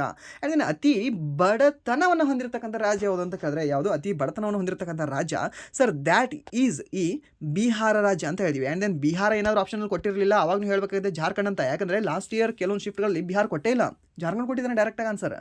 ಸರಿನಾ? ಸೊ ನೀವು ಜಾರ್ಖಂಡ್ ಅಂತ ಹೇಳಬೇಕಾಗುತ್ತೆ. ಇಫ್ ಕೆಲವೊಂದು ಕ್ವಶನ್ ಪೇಪರಲ್ಲಿ ಕೇರಳ ಕೊಟ್ಟಿಲ್ಲ ನಿಮಗೆ, ಅತಿ ಕಡಿಮೆ ಬಡತನವನ್ನು ಹೊಂದಿರತಕ್ಕಂಥ ರಾಜ್ಯ ಅಥವಾ ಈ ಒಂದು ಅತಿ ಶ್ರೀಮಂತ ರಾಜ್ಯ ಅಂತ ಕೊಟ್ಟು ಕೇರಳ ಕೊಟ್ಟಿಲ್ಲ ನಿಮಗೆ. MTS ಎಕ್ಸಾಮಲ್ಲಿ ಲಾಸ್ಟ್ 2024-25 ಸೊ ಅಲ್ಲಿ ಕೊಟ್ಟಿಲ್ಲ, ಕೇರಳ ಅಂತ ಕೊಟ್ಟಿಲ್ಲ. ಯಾವ್ದು ಕೊಟ್ಟಿದ್ದಾನೆ ಸರ್? ಗೋವಾ ಅಂತ ಕೊಟ್ಟಿದ್ದಾನೆ. ಗೋವಾ ಹಾಕಬೇಕಾಗುತ್ತೆ ಸರ್. ಗೋವಾ ಸಹ ಕೊಟ್ಟಿಲ್ಲ. ಯಾವ್ದು ಹಾಕಬೇಕಾಗುತ್ತೆ ಸರ್? ಸಿಕ್ಕಿಂ ಹಾಕಬೇಕಾಗುತ್ತೆ. Okay, so means preference wise ಹೋಗಬೇಕಾಗುತ್ತೆ. ನೀವು ಟಾಪ್ 3 ಮತ್ತು ಈ ಒಂದು ಬಾಟಮ್ 3 ನಿಮ್ಗೆ ಗೊತ್ತಿರಬೇಕಾಗುತ್ತೆ. ಓಕೆ, ಸೊ ಅದಕ್ಕೆ ಇದನ್ನು ನೆನ್ಪಿಟ್ಕೊಳ್ಳಿ, ಇದನ್ನು ಕೇಳೋ ಚಾನ್ಸಸ್ ಇರುತ್ತೆ. ಆ್ಯಂಡ್ ದೆನ್ ನೆಕ್ಸ್ಟ್ ಒಂದು ಪಾವರ್ಟಿ ಇಂಡೆಕ್ಸ್. ಓಕೆ, ಇಲ್ಲಿದೆ ನೋಡಿ, ಎಲ್ಲಿದೆ ಸರ್? ಕೇರಳ ಏನು ಸರ್ 0.7 ಇದೆ. ಇಲ್ಲಿ ನೋಡಿದ್ರೆ ಬಿಹಾರ್ 51 ಇದೆ. ಬಡತನ ಜಾಸ್ತಿ ಎಲ್ಲಿದೆ ಅಲ್ವಾ, ಅಲ್ಲಿ ಜಾಸ್ತಿ ಪರ್ಸೆಂಟೇಜ್ನ ಕೊಟ್ಟಿದ್ದಾನೆ ಅಷ್ಟೇ ಅಲ್ಲಿ. ಓಕೆ, ಸೊ ಮೀನ್ಸ್ ಕೇರಳದಲ್ಲಿ ಬಡತನ ಕಡಿಮೆ ಇದೆ. ಸೊ ಅದಕ್ಕೆ 0.7% ಮಾತ್ರ ಅಲ್ಲಿ ಬಡವರಿದ್ದಾರೆ ಅಲ್ಲಿ. ಓಕೆ, ಎಷ್ಟು 100ರಲ್ಲಿ ಆ್ಯಕ್ಚುಲಿ ಒಬ್ಬ ಸಹ ಅಲ್ಲಿ ಬಡವ ಇಲ್ಲ, ಒಬ್ಬನಿಗಿಂತ ಇನ್ನು ಕಡಿಮೆನೇ ಇದ್ದಾರೆ ಅಲ್ಲಿ ಬಡವರು ಎಲ್ಲಿ ಒಂದು ಕೇರಳದಲ್ಲಿ. ಓಕೆ, ಬಟ್ ಇಲ್ಲಿ ನಾರ್ತಲ್ಲಿ ನೋಡಿ ನೀವು, ಸೌತ್ ಯಾಕೆ ಸಮೃದ್ಧವಾಗಿದೆ ಅಂತ ಕೇಳಿದ್ರೆ ಸೊ ಇಲ್ಲಿ ಈ ಮೊಘಲ್ ದಾಳಿ ಆಗಿರಲಿ ಆ್ಯಂಡ್ ದೆನ್ ನೆಕ್ಸ್ಟ್ ಈ ಒಂದು ಈ ವಿದೇಶಿ ದಾಳಿ ಆಗಲಿ ಕಡಿಮೆ ಆಗಿದ್ದಾವೆ. ಸೊ ಅದಕ್ಕೆ ಇಲ್ಲಿ ಲಿಟ್ರೇಟ್ ಸ್ವಲ್ಪ ಜಾಸ್ತಿ ಇದ್ದಾರೆ ಕಂಪೇರ್ ಟು ನಾರ್ತಲ್ಲಿ. ಓಕೆ, ಸೊ ನಿಮ್ಗೆ ಗೊತ್ತಿರಲಿ, ನಾರ್ತ್ ಅವ್ರನ್ನ ಇಲ್ಲಿ ಕೆಳಗಡೆ ಯಾಕೆ ಅನಾಗರಿಕರು ಹಾಗೆ ಹೇಗೆ ಅಂತ ಬೈತಿರ್ತಾರೆ ಅಂತಂದರೆ ಹಿಸ್ಟ್ರಿ ಎಲ್ಲ ಸಹ ಕಾರಣ ಇದ್ದಾವೆ ಅದಕ್ಕೆ. ಓಕೆ, ಮುಸ್ಲಿಮ್ ದಾಳಿ ಆಗ್ತವೆ ಇಲ್ಲಿ ಮೇಲೆ, ಬಾರ್ ದಾಳಿ ಆಗ್ತವೆ. ಓಕೆ, ಸೊ ಮೇಲ್ಗಡೆಯಿಂದ ಎಷ್ಟು ಲೂಟಿ ಮಾಡಬೇಕಷ್ಟೆಲ್ಲ ಲೂಟಿ ಮಾಡ್ಕೊಂಡು ಹೋಗ್ತಾರೆ. ಆ್ಯಂಡ್ ದೆನ್ ಅವ್ರನ್ನ ಎಷ್ಟು ಹೇಗೆ ಅಂತಂದರೆ ದಬ್ಬಾಳಿಕೆ ಮಾಡಬೇಕಷ್ಟು ದಬ್ಬಾಳಿಕೆ ಮಾಡ್ತಾರೆ. ನಮ್ಮ ಮೇಲೆ ದಬ್ಬಾಳಿಕೆ ಆಗಿಲ್ಲ ಅಂತಲ್ಲ, ಬಟ್ ನಮ್ಮ ಮೇಲೆ ಬ್ರಿಟಿಷರು ಜಾಸ್ತಿ ದಬ್ಬಾಳಿಕೆ ಮಾಡಿದ್ದಾರೆ. ಓಕೆ, ಬಟ್ ಅವ್ರ ಮೇಲೆ ಶೋಷಣೆಗಳಾಗಿದ್ದಾವೆ ಜಾಸ್ತಿ ಇಲ್ಲಿ ಈ ಒಂದು ನಾರ್ತಲ್ಲಿ. ಓಕೆ, ಸೊ ಅದಕ್ಕೆ ಅಲ್ಲಿ ಏನಾಗಿದೆ ಅಂದರೆ ಈ ಒಂದು ಬಡತನ ಸಹ ಜಾಸ್ತಿ ಆಗಿಬಿಟ್ಟಿದೆ. ಆ್ಯಂಡ್ ದೆನ್ ಮೂಢನಂಬಿಕೆ ಅನ್ನೋದು ಇನ್ನೂ ಸ್ವಲ್ಪ ಜಾಸ್ತಿ ಆಗಿರೋ ಕಾರಣದಿಂದ ಅಲ್ಲಿ ಏನಂತ ಹೇಳ್ತೀವಿ ಜನಸಂಖ್ಯೆ ಜಾಸ್ತಿ ಆಗಿದೆ. ಸರಿನಾ? ಸೊ ಅಲ್ಲಿ ಸ್ವಲ್ಪ ಸಾಕ್ಷರತೆ ಸಹ ಅದಕ್ಕೆ ಕಡಿಮೆ ಆಗಿದೆ. ಬಟ್ ಇಲ್ಲಿ ನಾವು ಇದನ್ನು ನೋಡ್ಕೊಳ್ಳೋಣ ಏನು ಅಂತಂದರೆ ಈ ಒಂದು ಶ್ರೀಮಂತ ಯಾವುದು ಅಂದರೆ ಒಂದು ಕೇರಳ ಇದೆ. ಆ್ಯಂಡ್ ದೆನ್ ನೆಕ್ಸ್ಟ್ ಯಾವುದಿದೆ ಸರ್ ಇಲ್ಲಿ ಈ ಒಂದು ಕೇರಳ ನಂತರ ಇಲ್ಲಿ ಗೋವಾ ಅಂತ ಹೇಳ್ತೀವಿ. ಓಕೆ, ಆ್ಯಂಡ್ ದೆನ್ ನೆಕ್ಸ್ಟ್ ಇಲ್ಲಿ ಸಿಕ್ಕಿಂ ಅಂತ ಹೇಳ್ತೀವಿ, ಹಸಿರು ಕಲರ್ ಇದೆ ನೋಡಿ, ಅದಕ್ಕೆ ಅಲ್ಲಿ ನಾವು ಕಡಿಮೆ ಬಡತನವನ್ನು ಹೊಂದಿದೆ ಅಂತ ಹೇಳ್ತೀವಿ. ಆ್ಯಂಡ್ ನೆಕ್ಸ್ಟ್ ಈ ಒಂದು ತಮಿಳ್ನಾಡು ಅಂತ ಹೇಳ್ಕೊಳ್ತೀವಿ. ಆ್ಯಂಡ್ ದೆನ್ ನೆಕ್ಸ್ಟ್ ಯಾವುದು ಅಂದರೆ ಈ ಒಂದು ಮಿಜೋರಾಮ್ ಅಂತ ಹೇಳ್ಕೊಳ್ತೀವಿ. ಆ್ಯಂಡ್ ದೆನ್ ನೆಕ್ಸ್ಟ್ ಯಾವುದು ಬರುತ್ತೆ ನಿಮಗೆ ಇಲ್ಲಿ ಬಡತನದಲ್ಲಿ ತೊಗೊಳ್ಳೋಣ. ಬಡತನದಲ್ಲಿ ಯಾವುದು ಸರ್ ಫಸ್ಟ್ ಬರೋದೇ ಬಿಹಾರ್. ನಿಮಗೆ ಎಷ್ಟು ಪರ್ಸೆಂಟ್? 51% ಇದೆ. Okay, and then next second ಯಾವುದು ಅಂದರೆ ಈ ಒಂದು ಜಾರ್ಖಂಡ್ ಸರ್ ನಿಮಗೆ. ಆ್ಯಂಡ್ ದೆನ್ ಥರ್ಡ್ ಹೈಯೆಸ್ಟ್ ಯಾವುದು ಅಂತ ಕೇಳಿದ್ರೆ ನಿಮಗೆ ಉತ್ತರ ಪ್ರದೇಶ ಬರುತ್ತೆ. ಆ್ಯಂಡ್ ದೆನ್ ನೆಕ್ಸ್ಟ್ ನಿಮಗೆ ಮಧ್ಯಪ್ರದೇಶ ಬರುತ್ತೆ. ಓಕೆ, ಇದನ್ನು ನೆನ್ಪಿಟ್ಕೊಳ್ಳಿ, ಈ ಒಂದು ಚಾರ್ಟ್ನ ನೆನ್ಪಿಟ್ಕೊಳ್ಳಿ. ಸರ್ ಎಲ್ಲಿಂದ ಸರ್ ಈ ಒಂದು ಚಾರ್ಟ್ ಅಂತ ಕೇಳಿದ್ರೆ ನಾನು ನಿಮ್ಗೆ ಹೇಳಿದೆ ಅಲ್ಲ 430 ಸಮಥಿಂಗ್ ಪೇಜಸ್ ಏನೋ ಇದೆ ಅಂತ. ಆ ಒಂದು PDF ಅಲ್ಲಿ ಇರ್ತಕ್ಕಂಥ PDF ಇದು. ಓಕೆ, ಅಫಿಷಿಯಲ್ PDF ಆಗಿದ್ದಾವೆ ಎಲ್ಲವೂ ಸಹ. ಓಕೆ, ಮೀನ್ಸ್ ಫೋಟೋಗಳಾಗಿದ್ದಾವೆ. ಆ್ಯಂಡ್ ದೆನ್ ಎಷ್ಟು ವಿಭಾಗಗಳಲ್ಲಿ ಇದನ್ನು ನಾವು ಹೇಳ್ತೀವಿ, ಎಷ್ಟು ನಾವು ವಿಭಾಗಗಳನ್ನು ಮಾಡ್ಕೊಳ್ತೀವಿ ಅಂತ ಕೇಳಿದ್ರೆ ಸೊ ನಾವು ಟೋಟಲ್ ನಾವು 5 ವಿಭಾಗಗಳನ್ನು ಮಾಡ್ಕೊಳ್ತೀವಿ. ಓಕೆ, ಸೊ ಈ ಒಂದು ಪೂರಲ್ಲೇ ಸೊ ಲೆಸ್ ದ್ಯಾನ್ 10 ಅಂತ. ಓಕೆ, ಲೆಸ್ ದ್ಯಾನ್ 10 ಸ್ಟೇಟ್ಗಳು. And then less than in between 10 to 20 ಅಂತ. ಆ್ಯಂಡ್ ದೆನ್ ಈ ಒಂದು 20 to 30 ಅಂತ. ಆ್ಯಂಡ್ ದೆನ್ 30 to 40 ಅಂತ. ಆ್ಯಂಡ್ ದೆನ್ ಈ ಒಂದು 40 ಅಬೋವ್ ಅಂತ. 40 ಅಬೋವ್ ಅಂತಂದರೆ ಅದು ಹೇಗೆ ಅಂದರೆ ಅದು ಸಂಪೂರ್ಣವಾಗಿ ಜಾಸ್ತಿ ಬಡತನ ಹೊಂದಿರತಕ್ಕಂಥ ರಾಜ್ಯಗಳಾಗಿದ್ದಾವೆ ಅಂತ. ಇದು ಆಗಿರಲಿ. ಆ್ಯಂಡ್ ದೆನ್ ಇದು ಆಗಿರಲಿ. ಓಕೆ, ಸೊ ಲೈಕ್ ಈ ಥರ ನಾವು ಹೇಳ್ಕೊಳ್ತೀವಿ. ಓಕೆ, ಇದನ್ನ ನೆನ್ಪಿಟ್ಕೊಳ್ಳಿ ನೀವು. ಸೊ ಇದಾಗಿತ್ತು ಇಲ್ಲಿವರೆಗೆ ಈ ಮುಂಬರ್ತಕ್ಕಂಥ SSC GD ಎಕ್ಸಾಮ್ಗೆ ಕೇಳಬಹುದಾದ ಪ್ರಮುಖ ಟಾಪಿಕ್ಗಳ ಪ್ರಮುಖ ವಿಷಯಗಳ ಡಿಸ್ಕಷನ್. ಸೊ ಇಲ್ಲಿವರೆಗೂ ವಿಡಿಯೋ ನೋಡೋದಕ್ಕಾಗಿ ಫಸ್ಟ್ ಆಫ್ ಆಲ್ ಧನ್ಯವಾದಗಳು. ಆ್ಯಂಡ್ ದೆನ್ ಇಲ್ಲಿವರೆಗೂ ವಿಡಿಯೋ ನೋಡಿ ನಿಮ್ಗೆ ಏನಾದರೂ ವಿಡಿಯೋ ಇಷ್ಟ ಆಗಿದ್ರೆ ಪ್ಲೀಸ್ ವಿಡಿಯೋನ ಲೈಕ್ ಮಾಡಿ, ಸಬ್ಸ್ಕ್ರೈಬ್ ಮಾಡಿ. ಇಫ್ ನಿಮಗೆ ವಿಡಿಯೋ ಇಷ್ಟ ಆಗಲಿಲ್ಲ ಅಂದರೆ ಸೊ ಆಬ್ವಿಯಸ್ಲಿ ಡಿಸ್ಲೈಕ್ ಮಾಡಿ ಅಂತ ಹೇಳ್ತಾ ವಿಡಿಯೋನ ಎಲ್ಲಿಗೆ ಎಂಡ್ ಮಾಡ್ತಾ ಇದ್ವಿ. Once again thank you so much.